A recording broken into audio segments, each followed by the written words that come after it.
love charts and the recording of all manner of things. My Fitbit, it keeps track of my sleep, my footsteps, and how much water I drink, to say nothing of a variety of subjects in which I have no interest. I then put the numbers and dates and times on charts I devise, and somehow that commits me to do whatever it is that I'm trying to accomplish for another day, whether it works or not. I have daily charts of my weight going back for 20 years, and there's a certain satisfaction in seeing that eventually the line goes consistently down. I compile interests into 3-ring binders. There's a binder for every branch of my family tree, binders for Templar meetings, and another for members, and binders for leaflets and sermons and thoughts. Surveying and reviewing the contents of the charts and binders is most satisfying, although filling and entering what goes into them isn't. As Christians, we're called upon to examine ourselves and our doings, looking at where we've failed, where we had succeeded, the dreams we had, and the dreams we now have. Many of us review our relationship with our faith and how we're living it. Personally, I use the commandments given by Jesus as my starting point, and instantly I am in trouble. You remember the first part of the injunction?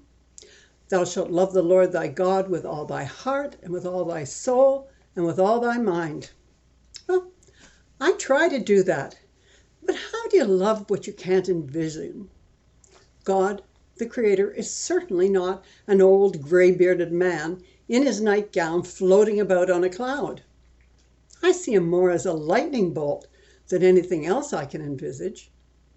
Added to that, it's so challenging to love God that completely when I have such differing relationships with the 3 entities of God. I know how to love human beings. I also know that each loving tie is unique to the beloved individual. I love each of my children equally, but differently. My love for my husband bore no relationship to any other. Loving one's parents is so different than the love you develop for your closest friends. But loving the abstract that is God is such a challenge. All that power and knowledge and all that love is quite overwhelming when one tries to reciprocate. I ponder how to deliver on my end of our loving relationship. I do the best I can, but I know that I fail far more often than I succeed. And then comes the second part. Thou shalt love thy neighbor as thyself, with the addendum, on these 2 commandments hang all the laws and commandments. To start with, there are lots of days when I don't even love myself. So how does that work? And when the neighbor is running an Airbnb with large parties around the pool, or their dog leaves their droppings on my lawn, or they park their car so that I can't get into my driveway, and that's just nearby neighbors, and there are so many ors that irk one. Jesus tells us to love everyone, including our enemies. In fact, he's very explicit about that, as Luke records. But love your enemies and do good and lend, expecting nothing in return, and your reward will be great, and you will be sons of the Most High, for he is kind to the unthankful and evil. All of which leaves me feeling even more inadequate. I can tolerate a lot. I can forgive just about anything.